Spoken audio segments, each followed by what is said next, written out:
Hi, I'm Sam, I'm Matt, and we just watched the season finale of season 9 of Doctor Who. and it was good. It was a great one. Yeah, it scared us for a sec there. There were all sorts of reasons that you would have thought this might be a dubious episode. Yeah, going in, maybe it's my aversion to Davies. I am known to not be a big fan of the Davies era. Mhm. It's the fact that I have seen some screenshots which were very red and orange. 'Cause you notice in the Davies era, he used a lot more of reds and yellows. Well, he used lots of colored light. Well, since we brought it up, the visuals right off the bat, we can talk about the visuals here. There's a little bit more inventive television cinematography. It's unprecedented. There's the early scene where the Doctor's talking to the Royal Guard person, the one that regenerates halfway through the episode. Yeah. And he's like, oh, blah blah blah. This is something about the Tybrid, and then the Doctor would interrupt him. Yeah. And it would be a shot of his mouth saying no. And then it would cut back. It would just be a few frames, not that long. Yeah.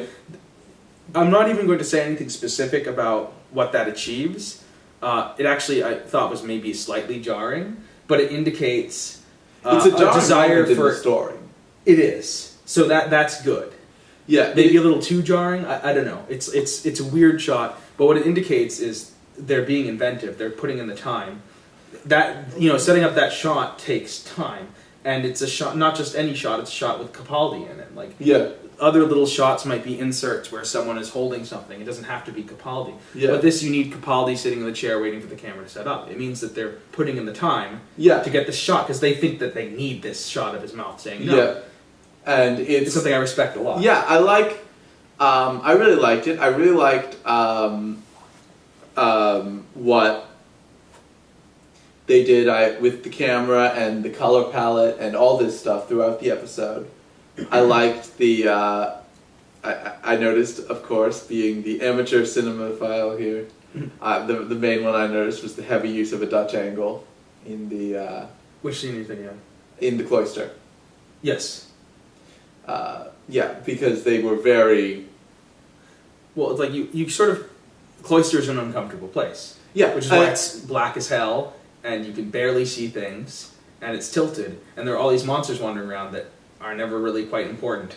I've noticed a lot of things that they kind of set up through the season, almost, that weren't really directly set up. It wasn't stuff like The Flash, Like, yeah, here's a species that exists, here's how it supports the plot. Yeah. Well, thematically was what I would be thinking. Yeah, well, and even things like bringing a cloister bell in the Under the Sea. Yeah, that rings a bell.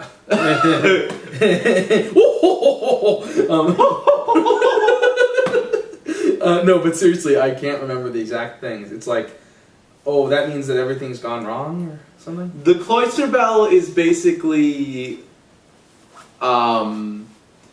it is the TARDIS saying, I'm about to blue screen of death, basically. Yeah, that's right. Okay. Because they used it before, but I couldn't quite remember. They've used it before. They've used it very rarely. I think they've used it like once in this season, once like this season, once I think with Smith, once with Tennant, and then they used it I think with the 7th Doctor once and the 4th Doctor once.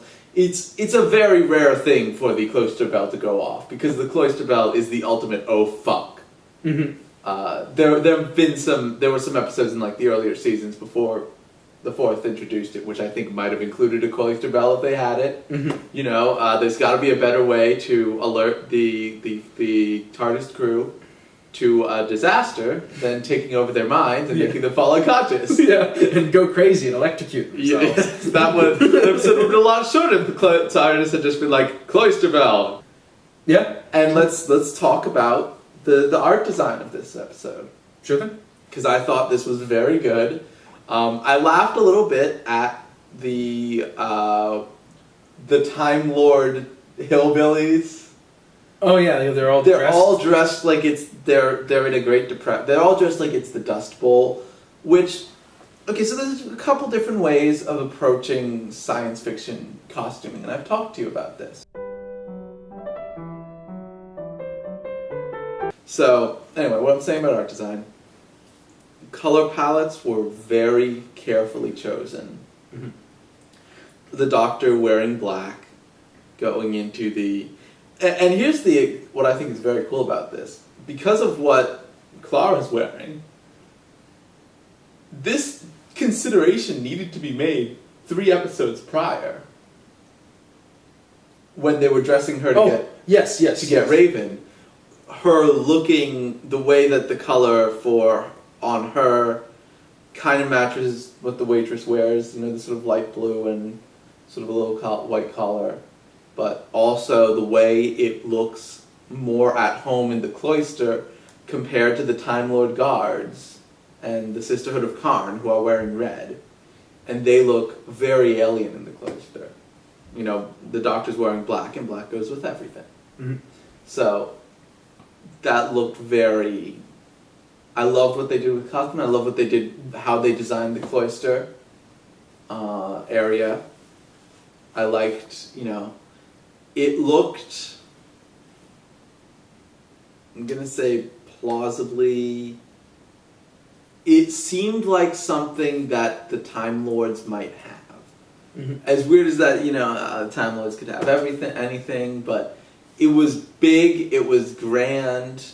The cloister wraiths were these weird Time Lord faces in empty robes, but what it really came down to is it seemed to fit the same aesthetic of the rest of Gallifrey, and yet at the same time not quite.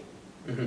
And and then going out, you saw the barn that the Doctor lived in as a kid.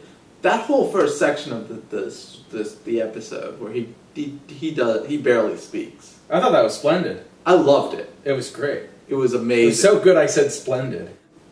So let's see, what happened in the episode? So the Doctor's on Gallifrey in the little barn he grew up in, and the barn he destroyed Gallifrey in. Yep, but then didn't. But then undestroyed Gallifrey in. But then never destroyed Gallifrey. Yes. Or did he, and then did he undo it? Who is to say? Really, who's to say? No one knows. His mother figure, I guess. I get the impression this was, to borrow a term from Futurama, some sort of orphanarium, and the owner of the orphanarium, showed up and she saw someone in the barn saying, "Oh, what are you doing in here? You shouldn't be in here. What if the kid?" And then she sees the Doctor and she recognizes him. Which I wonder how Time Lords recognize each other through. I guess subtle psychic signals. Yep. Ones that could presumably be inhibited somehow, so that the Missy is not immediately obvious to the Master when they met at the beginning of last season's finale. Yep. Otherwise, that would make no sense, wouldn't it? Wait a minute. You're the person that I know really, really well, who I've seen in 800 faces or whatever. Yeah. But yeah. Oh yeah, and it's great that we have this barn because, well, it calls back to an episode that's great. Yeah. And it calls back to an episode that's pretty good. Which one? Oh yeah, the destroying stuff episode. I never noticed that they might be the same place. I'd actually have to go back and see the 50th, which I only ever saw once. But you're sure it's the same place? I'm pretty sure. What I think perhaps... It's almost like Moffat is good at planning. Sometimes he's very good at planning things that are stupid, but he's also equally good at planning things that are good. What I think was that he did the 50th one. I don't think that when they did the 50th it had the hayloft that the Doctor that's what I thought. as a kid. But it was, I think, the same set. Mm-hmm. With just a hayloft added in, and they brought in the hayloft when he was him being a baby, and then they used the hayloft in this one. And the loft was smaller in the he's a little kid episode. Yeah. It was shorter.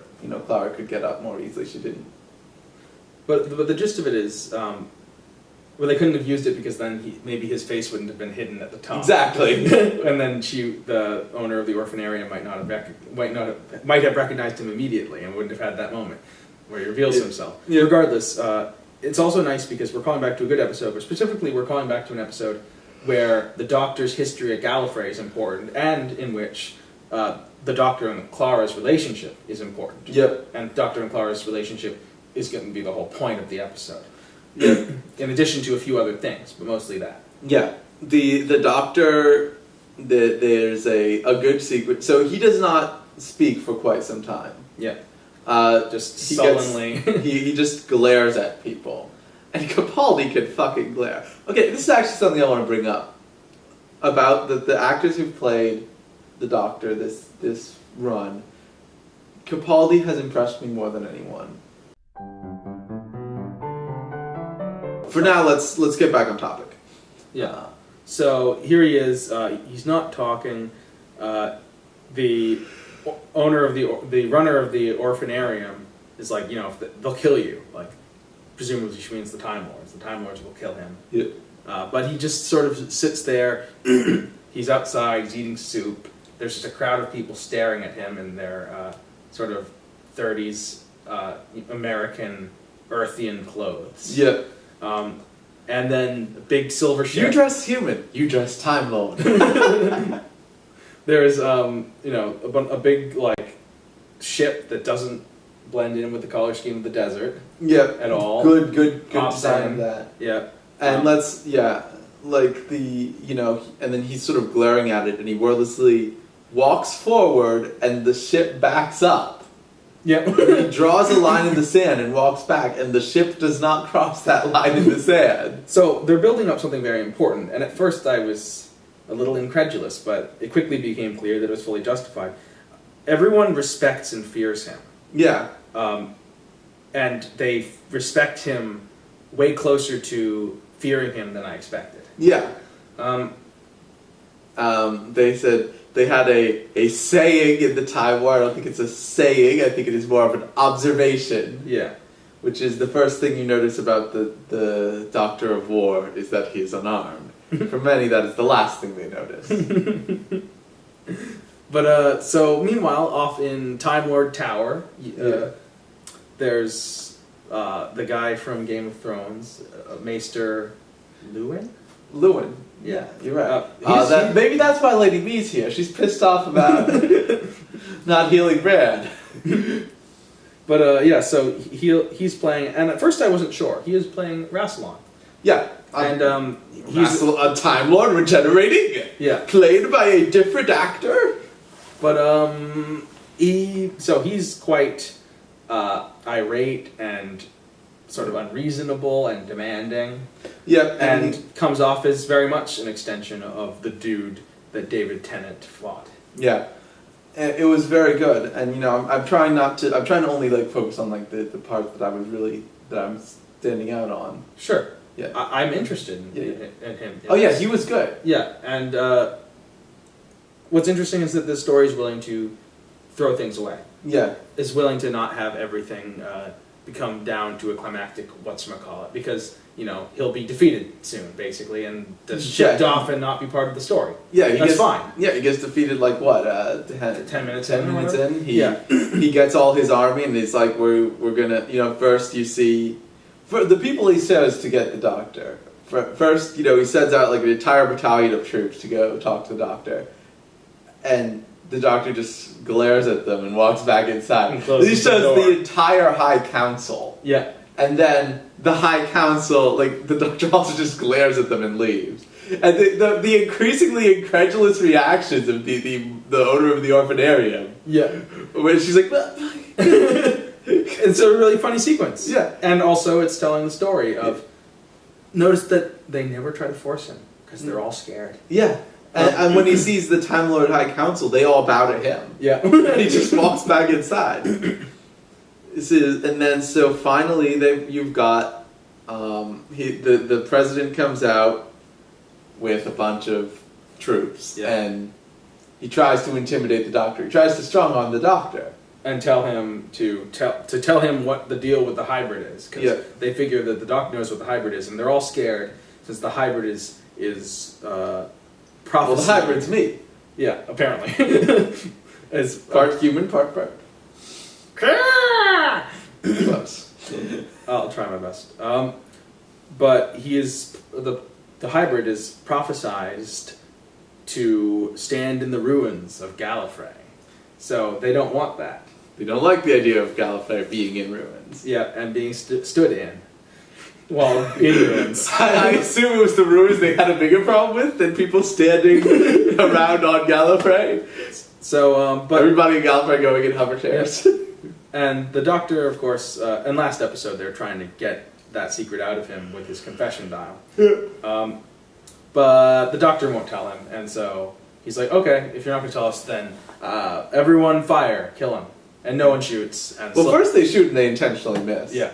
And that's something that was kind of known to happen. Soldiers intentionally missing on a firing squad. Mhm. It's the reason you've got 50 people for a firing squad, and it's not because a stationary target is hard to hit. It's because it's multiple reasons. One, half those bullets are blanks, so soldiers can think maybe I didn't shoot him. Yeah. And two, if you do kill him, you could think maybe it wasn't me who killed him. Yeah. So they got a bunch of people and they shoot at him and they all miss, and then they do a sort of I'm Spartacus. Almost, they all put down their weapons one by one until as the Time Lord President is trying to kill the Doctor, and he's like, I can do this, I've got no witnesses, but the Doctor's a war hero. Yeah. And eventually even the head general guy, Yeah. who I loved. He's great, and then she's great. Yeah, both of them are great. Yeah, so, but his magic glove isn't enough to defend him from the army just turning on him. So Yeah. Rassilon is defeated, and without any, just unceremoniously shipped off to nowhere in particular. So Even a bunch of the hover ships just showed up to help the Doctor. but they go back to Time Lord Tower, I'm gonna call it. The Hall of Justice. So they're like, okay, says Mr. God, what is he, guard? He's just like the head guard? He's the chief of security. Yeah, the chief of security. Chief He's of like, presidential security. like, okay, Doctor, like, we're willing to just follow your orders, whatever. What is the hybrid? How can we stop it? We don't want Gallifrey ruined. The Doctor is still evasive. The Doctor is evasive. He's not really answering the question. And He's like, what? The Sisterhood of Karn woman is kind of trying to not put up with his shit. And here's something because we've seen characters throughout the Moffat run, and even in the Davies run, who will not put up with the Doctor's shit. And very quickly, the Doctor will adjust to that and work with them, you know? Well, in what sense? Like, Well, there's something look at River. The Doctor often, goofs around, River's like, fuck, stop goofing around, we don't have time for this. And the Doctor kind of almost seems to respect them for that. Mhm. But here, he's treating this character who is very, archetypally, especially in the Moffat era, someone you'd expect to be able to do that to the Doctor. This sort of knowing, feminine, benevolent. I feel like I missed the memo on the Sister of Karn, because, she was in the premiere of this season. She was in also the preview. Did you see the preview? Of what? The season preview. No. It was like a 5-minute clip. Okay. Because she does basically the same thing of basically no selling the Doctor is bullshit. And even as he continues trying to kind of bullshitting her, he responds basically normally. So he'll be like, so, do you know what, basically it'll be like, do you know what the hybrid is? No. Okay, then tell me. So here she's trying to no-sell his bullshit, and he keeps going. Mm-hmm. Especially because this type of character is very Moffat-era, someone who should be able to do this to the Doctor. It shows how crazy Capaldi's character is at this point. Mm-hmm. But he says, okay, if he's going to help them, he doesn't need any of their soldiers or whatever. He needs to go talk to an old friend, he says. So they go down to Time Lord Technologically Lab. The extraction room. And they extract Clara from the moment before her death. Yep. So they pull her out of time, and suddenly literally walks into another room, and it's great because Time Lord technology should be really bonkers. Yeah. And this feels really unfair and overpowered. Yeah. They just pull her out of time. Basically, they open a door in time. You can step in here, Clara. Yeah. And now, if I were watching this review, for some reason I didn't feel like watching the finale myself. Maybe I didn't think I'd like it. Yeah. I would be worried at this point. I would too. Up until the last few minutes of this episode, I was thinking it could still disappoint me. Yeah. I was thinking for a lot of it, well, this is better than other ones that have done this kind of thing. Yeah, but it's still falling into similar traps, and we don't want to see those anymore. We don't want Clara back, really, and what we got was interesting. Let's keep going. But yeah, so Clara has been revived. Oh, let's talk about the opening of the episode here. Because the opening of the episode, this episode has a framing narrative. Yeah, good point. Of the Doctor. And a very important framing narrative. The Doctor in 1950. Not sorry, 1950. He's in the sort of 1950s diner in Nevada, the same one we saw with Amy and Rory. Yeah. And we see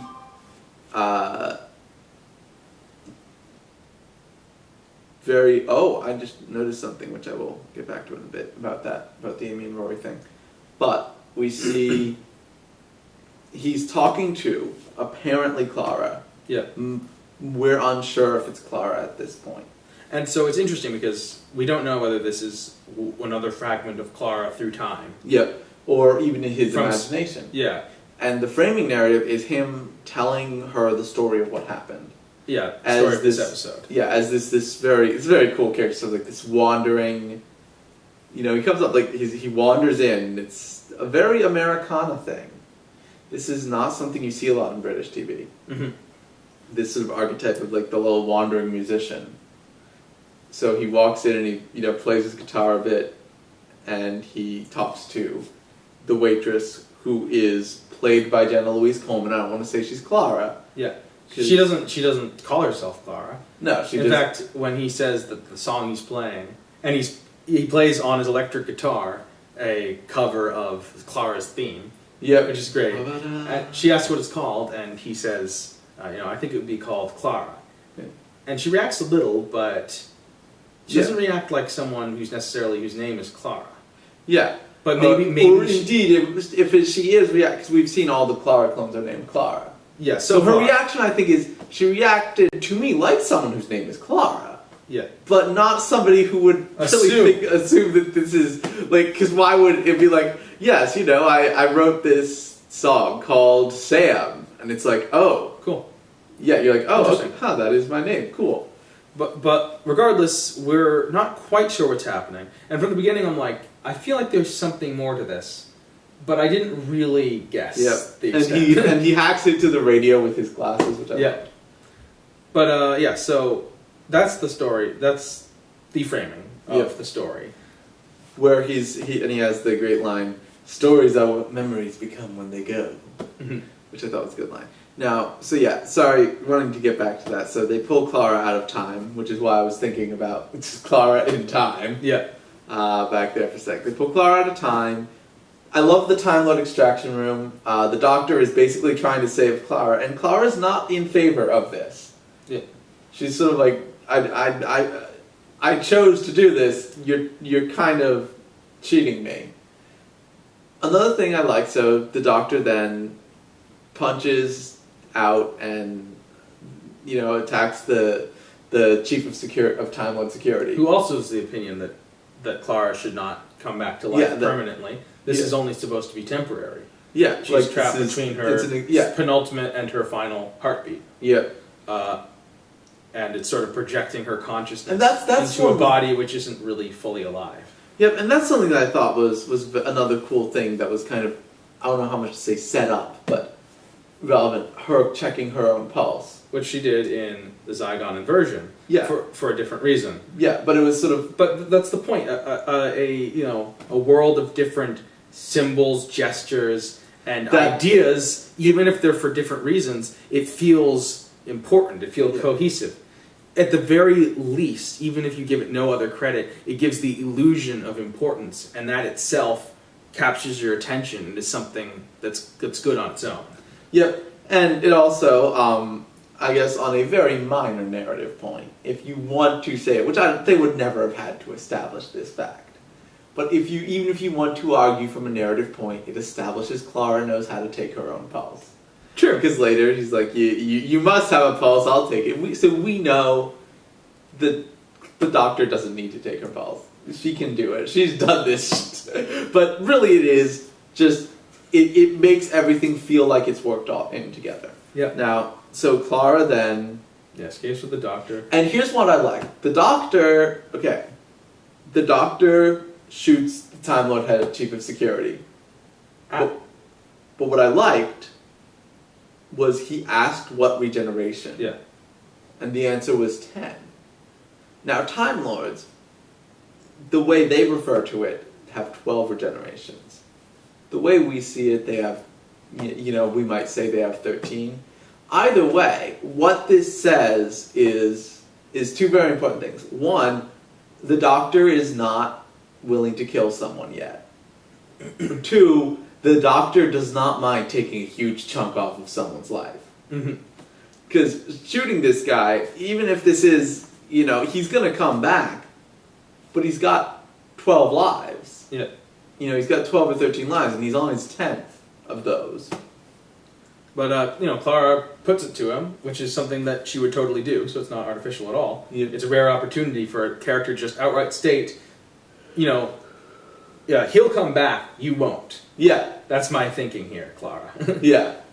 We're on Gallifrey. Death is, not permanent or something. Yeah. But it also shows, up until this point, throughout Doctor Who, largely because of the fact that we need to have stakes, losing an incarnation is still treated as a form of death. Even if it's not, you're not gone for good. You're still losing out on your personality and your appearance, and, you're losing a lot of your life. So, what the Doctor did here is wrong. Wrong! It was wrong. Because, imagine, if I were to wave my hand and take 10 years off your life, say you die, 10 years earlier, sure. To save someone's life? Sure. Well, he can't really save Clara's life. He should know how the rules work. Oh, he's wrong because he had no way of knowing that it would Yes, succeed. but what I was saying is, I'm taking 10 years off your life. That's not the same as killing you. That is still a huge amount of time, and something that I would not want to do without asking you. He doesn't say, he makes it clear to the guy that he's going to shoot him. The guy knows he's going to die. Or die. Yeah. But he's going to regenerate. But at the same time, he didn't say, can I do this? Which is very different. So, it's still a huge chunk of this guy's life. And that's why I like that. It's something the Doctor has been unwilling to do for a long time. And also think, the first thing you notice about the Doctor of War is that he's unarmed. He is not unarmed. He stole the guy's gun. It doesn't have a stun setting. I don't know why the Time Lord for High Security's He makes a point of it. Yeah, would not have a stun setting, except for that dramatic moment. Because that is, I guess, a little bit silly. Because it's why would you not want to capture and interrogate somebody who tried to kill the president? If he tries to kill the president, we don't want to know what he's thinking. You've already brought Sarah J. Moore here. But still, whatever, they are a very warrior-like culture. And how crazy Rassilon is, I would give it a pass. Okay. So it's a bad thing the Doctor does, but it's to save Clara's life, but it's still a huge step as far as how violent the Doctor's been willing to be this series. The previous show, he was willing to throw a guy into a vat of boiling acid, but whatever the point. Then the Doctor and Clara run away. They have a chase sequence in the cloister so that they can run into a Dalek, a Cyberman, and some Weeping Angels. I was worried when I knew that they were going to be in the episode. Yeah. But this was the best version of It this. was. This was it's just a haunted house. Yeah. This is kind of what I was expecting. Was that they would be just very minor on screen for a couple seconds. And it establishes the danger of the cloister area. that the cloister area has captured these creatures. These must have been from the Cloister Wars, the Doctor suggests, not telling us what those are. Which I don't mind. I just want to read it. I was like, whoa, there were Cloister Wars as well as Time Wars? It was a crazy laser tag game, actually, between multiple species. The Cloister Wars was actually, it was contested with dual monster cards. The dogs were down there. Dark Magician, exterminate his blue eyes white dragon! Oh no! So, anyway, they go, the cloister is where the Matrix is, the Matrix of Gallifrey is where the mind of every dead Time Lord is.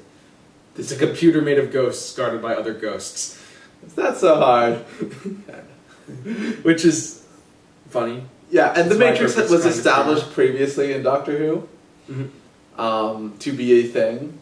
The Doctor has been in the Matrix even on screen before, even though this talks about him having been in the Matrix as a college student.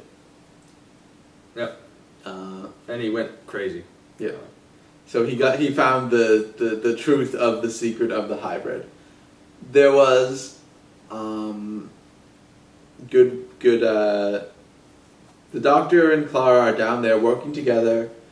The people sort of show up to capture them.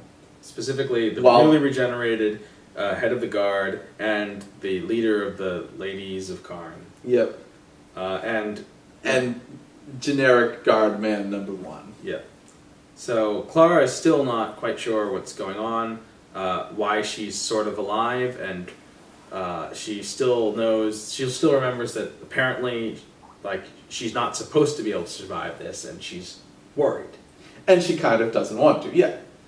She's kind of worried that this is a bad thing. I may be conflating this, what she may have said in this scene and what she may have said in other scenes. Yeah. It's more a continuum of this conversation across a few different scenes between the Doctor and Clara, so that's fine. And the Doctor is going through the secret exit.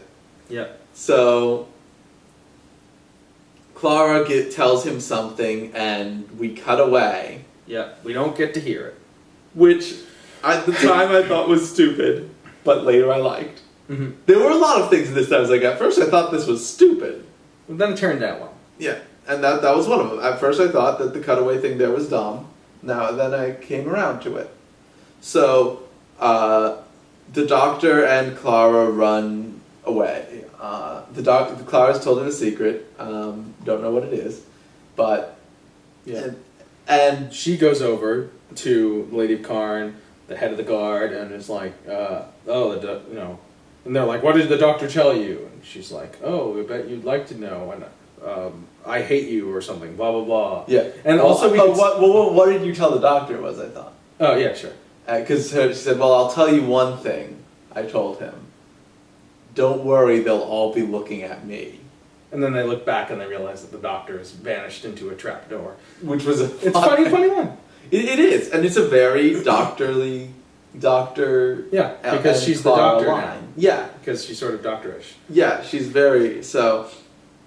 The Doctor and The Doctor materializes with a brand new TARDIS that he stole. yes, he's on Gallifrey and he's running away. What's he gonna do? He's gonna steal a TARDIS. Mm-hmm. He steals a TARDIS and shows up, grabs Clara. Good, and then we go into the TARDIS, and this was the moment of the episode where I was like, I don't care what you do, I love this now. Because they brought back the original interior. Mm-hmm. They, not perfectly faithfully remade.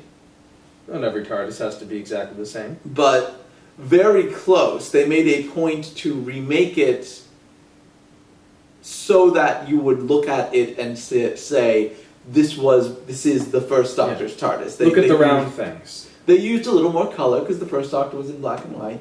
And look at the round things. There were roundels throughout the classic series, but look specifically the design of these exact roundels, because that is the one that the first Doctor had. The fourth Doctor's TARDIS had a few subtle differences from this. All of them had a couple subtle differences. This is clearly the first Doctor's TARDIS.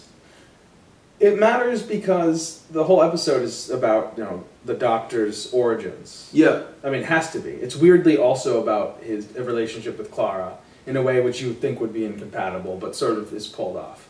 Yeah. So it feels like completely right for him to have returned.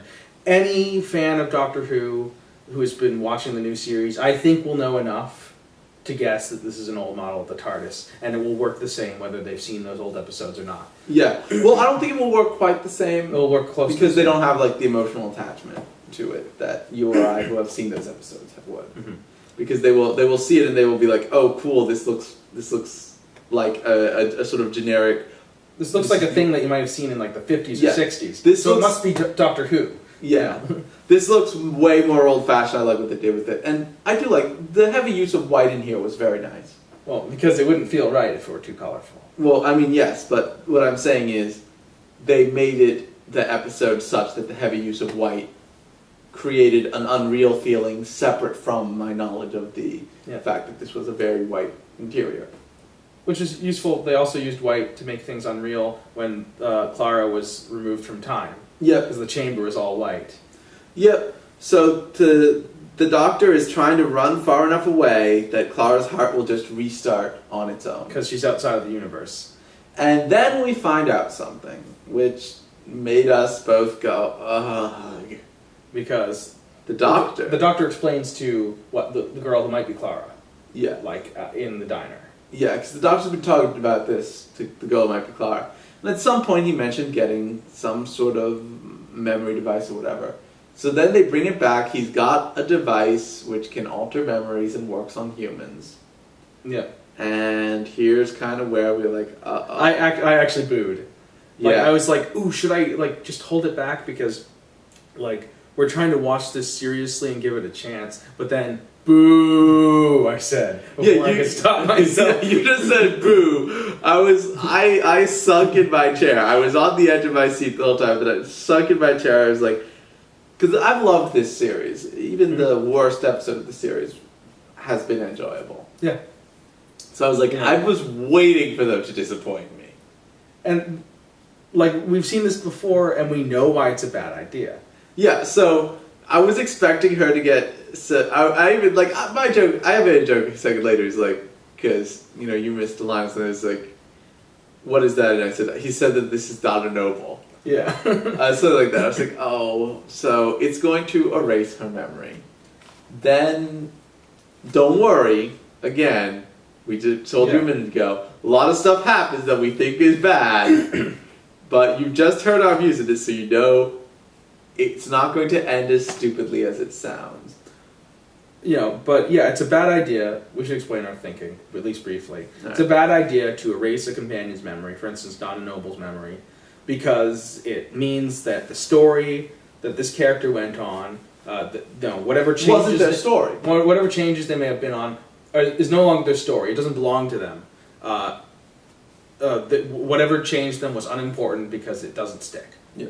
I mean, that's bad storytelling. Yeah. So, and I am looking at the time. It's been 50 minutes. Yep. So, and I really, so we were worried about this because it's character assassination. Yeah. It's not a good way to exit a character. It makes that character's whole experience be only in support of the Doctor, which can be acceptable for a minor character, or even a sort of moderate character like a Shilda can largely exist in support. But having a character who is a main character who we have been given an arc to, for that arc to just cut off, now she lost everything. So that's why we don't like it. And we've been seeing the Doctor talking to Clara in the diner, or apparently Clara in the diner. So we're very worried at this point that the Doctor is visiting her after erasing her memories. Yeah. So the Doctor goes out. They run all the way to the end of the universe. Yeah. They find Maisie Williams there. Yeah. Who's got her little chess set. And she's sitting there, apparently being unfazed by the whole thing. Watching the universe end. she's like, oh, there used to be other immortals. Like, where do you go to find immortals? The end of the universe, or something. Yeah, it was. There was a line that had been used before that episode, which was, "At the end of the universe, you should expect the company of immortals." Yeah, which is used by Lady of Karn. Yeah. Don't know what her deal is exactly, but sure. She is a generic prophecy lady. Yeah, Lady Me. Lady Me is like, oh, there were other immortals, but they're gone. Yep. Where did they go? Yeah. Where did they? Well, I mean, they are outside of her extremely small, barely stable bubble. Okay. So I guess maybe they're just the floating. whole that room we see, which is the cloister room, is the universe. The universe deleted them. Okay. It closed in too much. It's like if the entire universe was this room. Doesn't matter if there's an immortal outside. He just no longer exists. Sure. Okay. I can accept that. So they have the Doctor and Lady Me have their little back and forth. Yeah, and there was another good line I just wanted to call back to a second ago, where Clara was asking about why the Doctor wasn't wearing, because this is where Clara is finding out how long the Doctor was in his confession diary. Yeah. Just want to call back to it. Clara's like, well, why aren't you wearing that velvet coat? I liked that velvet coat. It looked very Doctorish. Yeah, which was a good line to establish in part that the way he's dressing and acting, partially more like last season, is perceived by Clara and in universe as not doctorish. Mm-hmm. So here he is being he is not being doctorish. He goes out, he talks to Ashilda, they discuss basically every possible fan theory of who the hybrid is. Yep.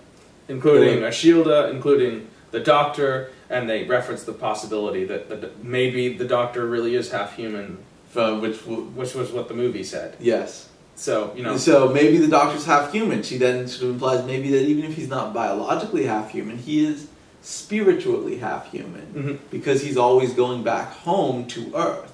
Then she says, well, maybe the Doctor maybe the hybrid isn't me or you, but the hybrid is two people. Yeah. The hybrid is you and Clara, two people who have become so much alike. Or you and me, two people who have become so much alike. Thus creating one entity to be the hybrid. And they kind of conclude, it doesn't matter what the hybrid is. Any possible option of what is the hybrid is standing there in the ruins of Gallifrey. Yeah. Oh! And as I told you, I actually totally missed the significance of them standing in the ruins of Gallifrey, because I was so focused on Lady Me, I didn't even notice it was Gallifrey. Yeah. It took me a second for me to read it, but then the fact that this was clearly the same cloister set. Because, if you pay better attention than I did, you're going to notice things that will reward you. Yep. That's Clara, the sign of a well put together story, generally. Clara is watching this conversation where the Doctor then explains his plan is to Donna Noble her. Yeah, he's going to wipe her memory so that there'll be nothing to connect him to her. So that no one can find her. Yeah, because the Time Lords would presumably be chasing her because she's not supposed to exist and will cause tear in the fabric of reality, and because she might have the secret of the hybrid or something. And because she is wrong. So then they go back in and Clara says, well, I reversed the polarity of your memory eraser, so it will instead erase your memory. And he's like, yeah, does that actually work? I don't think that could happen. I don't think that works. I think it can. It's like because she used his sunglasses, this is a doctorly thing to do. In fact, she even calls it out. She says, he's like, what did you do? What I did what you would do. So what did you do? I reversed the polarity of the neutron flow. Yeah. She doesn't. But they're always saying reverse the polarity, especially now. But obviously, the most important thing that we didn't mention was that Clara is at first saying, well, of course I'm not going to let you erase my memories. I accepted death, and that's terrible, but it's not fair for you to take away my past. I mean, my future is whatever. I don't want to not be the person. Yeah, that whole Donna Noble ending was really bad, Doctor. Yeah. I don't want to become not a person like Donna Noble did. She doesn't say that. Yeah. But they very clearly make a difference. They very clearly make a point that they know that episode existed where the Doctor's like, yes, I erased somebody's memory before with my psychic powers, but now I've got a computer. Okay. And then she admits, I modified it so it'll hit you instead if you try to use it. And And the doctor... He's kind of like, I don't think he can do that.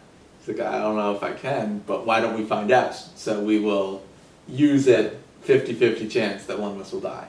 And or usually, one of us will erase the memory. We'll erase the memory of the other. Yeah. Usually this would be silly, but they actually convince me that it makes sense because the doctor's like, oh God, like as long as like I've done crazy things to keep you alive, it's bad for time, it's bad for me. One of us has to go. One of this team up, this hybrid. He doesn't say hybrid, but Yeah. I mean that's probably what they're on this team up has to be cut off. And for one of the first times ever with a companion exit, I believe it. Yeah. And Ashilda even makes the suggestion that Missy is legitimately from behind the scenes, not in any specific way, but was hoping for this team up to result in the Doctor going nuts. Yep. Which is completely plausible. Yeah. So he's like, okay, we need to stop this. So they press the button together. Yep. And then it's great because there's the pause. They're staring at each other like, I guess we just wait, and eventually it'll happen. Yep. And then Clara makes an expression. I'm like, did she just like forget? But no, it's the Doctor. Yeah, and that was gonna. I don't think I could ever forget you, Doctor. And then he says, I don't think you have to. Yeah.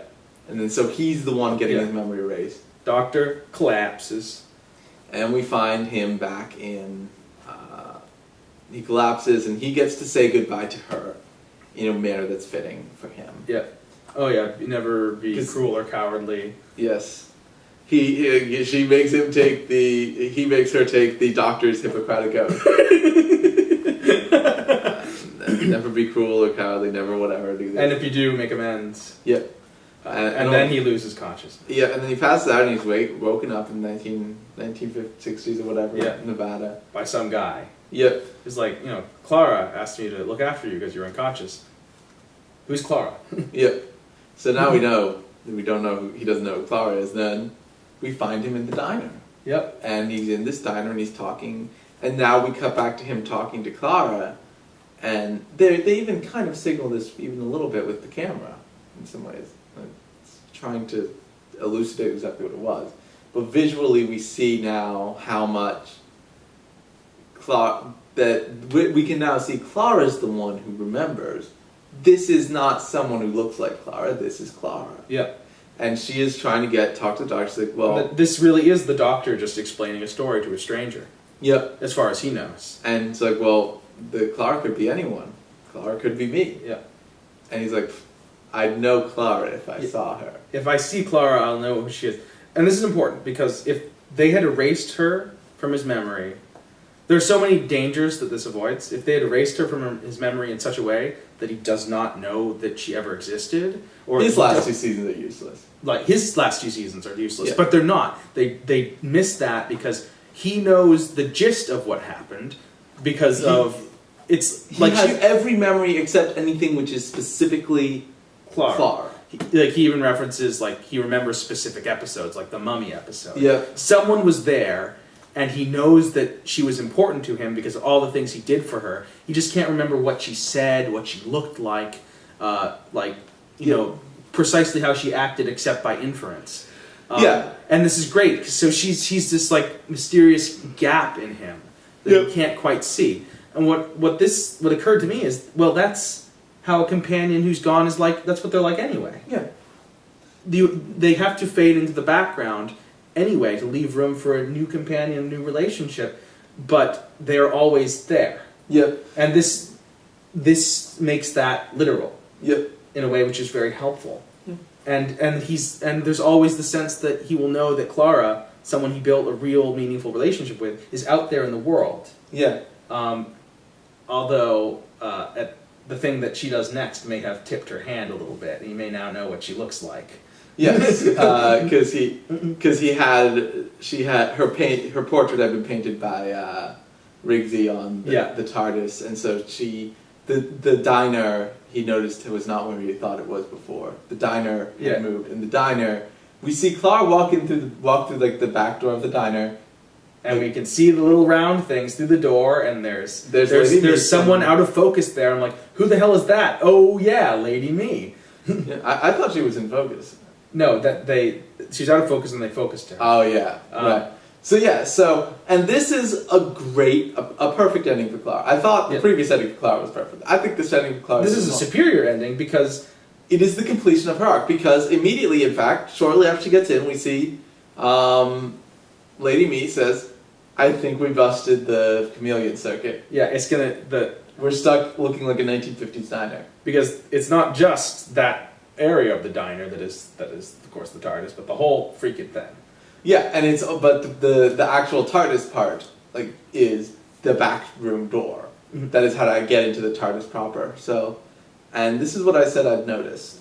Yeah, was that is the door Matt Smith walks out of when he's talking to Amy and Rory. Interesting. So possibly he was he had been time stream crossed.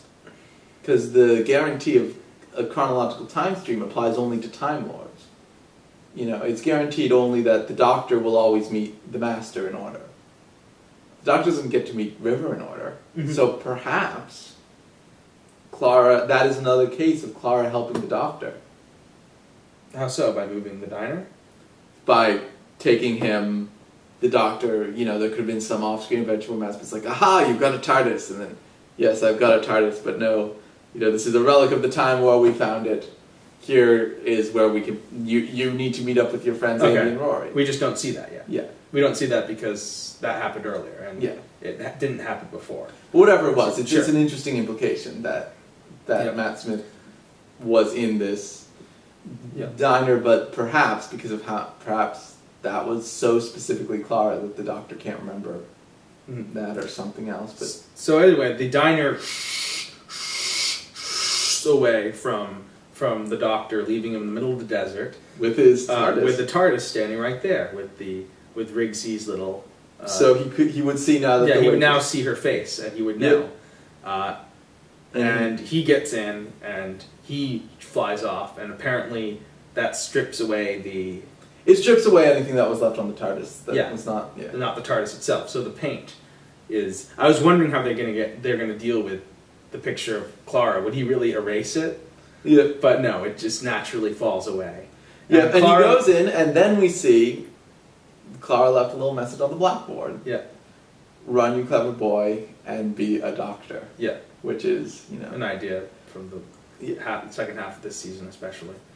And Clara, of course, is flying off with Shielda / me. They are now an awesome, badass team. And they say, where are we going? We're going to Gallifrey. It's a long way around.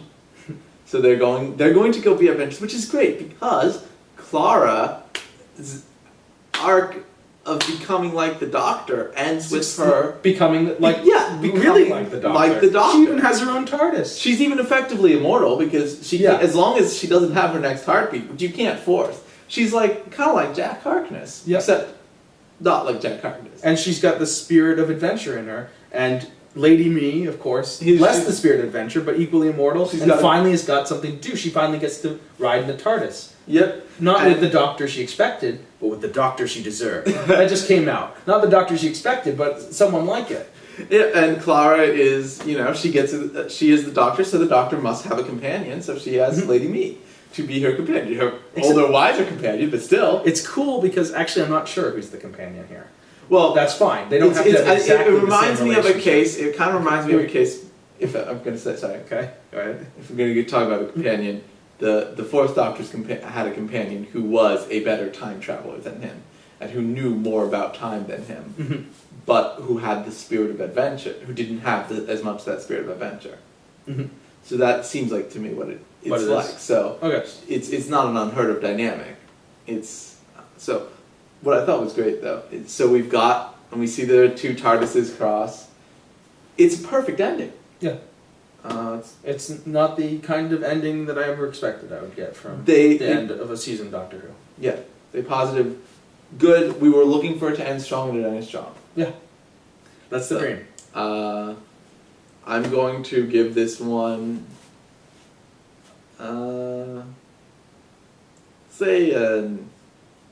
for now, I'm going to probably be undershooting again, an A-. And what are you giving it? I'll give it an A+. All right. And we will be coming back to you with a full season recap. Yep. Not literally everything that happens, but everything that's cool and memorable. Yeah, we will be and we will be regrading every episode. Every episode and looking at the season as a whole.